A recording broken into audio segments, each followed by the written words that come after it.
Hi friends, welcome back to my channel. ఈరోజు మనకి ఎంతో టేస్టీగా ఈజీగా అయిపోయే సింపుల్గా ఎగ్ ఫ్రైడ్ రైస్ ఇంట్లోనే సాసెస్ ఏమీ లేకుండా చేసుకోవచ్చు ఫ్రెండ్స్. స్టవ్ ఆన్ చేసుకొని ప్యాన్ హీట్ అయిన తర్వాత ఆయిల్ వేసుకుందాం. ఓకే, ఆయిల్ కూడా హీట్ అవ్వాలన్నమాట. చాలా ఈజీగా సింపుల్గా ఇంట్లో ఉన్న ఇంగ్రీడియంట్స్తో అండి. సాస్లు ఏం అవసరం లేదు, ఏమీ అక్కర్లేదు. ఇంట్లో ఉన్న వాటితోనే గుడ్లు ఉంటే చాలు. ఇలా సింపుల్గా చేసేసుకోవచ్చు అనమాట. స్టవ్ ఆన్ చేసుకుని ఆయిల్ వేసుకుని ఒక 4 గుడ్లు వేసుకున్నాను. దీనికి సరిపడా ఉప్పుని పైన స్ప్రింకిల్ చేసుకుంటాను. ఇలా 4 ఎగ్స్ వేసి దానిపైన సాల్ట్ స్ప్రింకిల్ చేసేస్తున్నాను అనమాట. ఈ 4 ఎగ్గులకి సరిపడా సాల్టే అనమాట. ఇలా సాల్ట్ వేసేసి మర్చ్ చేసేసి కలిపేసుకోవాలన్నమాట. ఉడుకుతూ ఉంటుంది. ఇది చాలా ఈజీ ప్రాసెస్ అండి. 2 to 3 మినిట్స్లో అయిపోతుంది. టేస్టీగా ఉంటుంది. బద్ధకంగా ఏం వండాలి అనుకున్న టైంలో ఇలా వండేసుకుంటే ఈజీగా ఉంటుంది.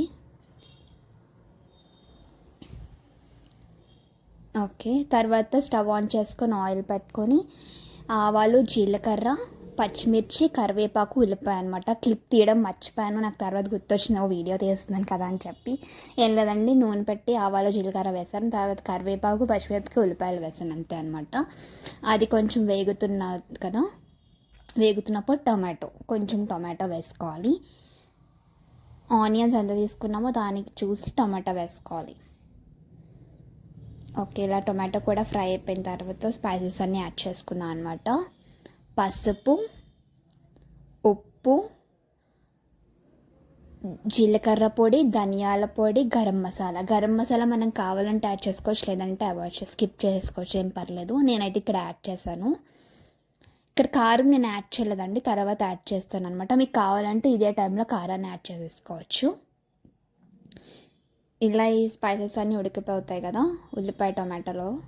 ఇప్పుడు మనం ఇందాక ఫ్రై చేసుకున్నాం కదా, ఉప్పు వేసి ఫ్రై చేసుకున్నాం కాబట్టి తర్వాత ఉప్పు వేసుకున్నప్పుడు చూసి వేసుకోవాలి. ఓకేనా? ఇలా వేసుకుని బాగా మిక్స్ చేసుకోవాలి. ఆల్రెడీ అన్నాన్ని ముందుగా ఉడకపెట్టుకోవాలండి, రైస్ని ఉడకబెట్టుకోవాలి. లేదంటే మీకు ఏ రైస్ కావాలంటే నార్మల్ రైస్ అయితే నార్మల్ రైస్, బాస్మతి రైస్ అయితే బాస్మతి రైస్. నేను కారం ఇక్కడ వేస్తున్నాను, మీకు ముందు కావాలంటే ముందు వేసుకోవచ్చు. లేదంటే రాత్రి మిగిలిపోయే అన్నంతో కూడా మనం చేసుకోవచ్చు అండి. ఏంటి ఈరోజు నేను అప్లోడ్ చేసిన సాటర్డే కదా మీరు ఎక్కి తింటారా అని మీరు అనుకోకండి. ఇది నేను నిన్న చేశాను అనమాట, ఈరోజు అప్లోడ్ చేస్తున్నాను అంతే. ఇలా ఉడికించుకున్న అన్నాన్ని వేసుకొని మిక్స్ చేసుకోవాలన్నమాట. చూసారు కదా, చాలా సింపుల్గా ఇంట్లో ఉన్న ఇంగ్రీడియంట్స్లోనే ఎగ్ ఫ్రైడ్ రైస్ చేసుకోవాలన్నమాట. చాలా టేస్టీగా ఉంటుంది, చాలా బాగుంటుందని ట్రస్ట్ మీ. ఒకసారి ట్రై చేసుకోండి. 2 to 3 మినిట్స్లో అయిపోతుంది అనమాట. Do try. చూసారుగా ఎంత కలర్ఫుల్గా తయారైపోయిందో. దీని మీద కొత్తిమీర చల్లుకుంటే ఇంకా బాగుంటుందండి. ప్రజెంట్ మా ఇంట్లో కొత్తిమీర లేదు కాబట్టి నేను యాడ్ చేయట్లేదు. అంతే, రెడీ అయిపోయిందండి. ఈజీగా ఇంట్లోనే తయారు చేసుకున్నాము, ఏ సాసెస్ లేకుండా ఎగ్ ఫ్రైడ్ రైస్. వీడియో నచ్చితే లైక్, షేర్ అండ్ సబ్స్క్రైబ్.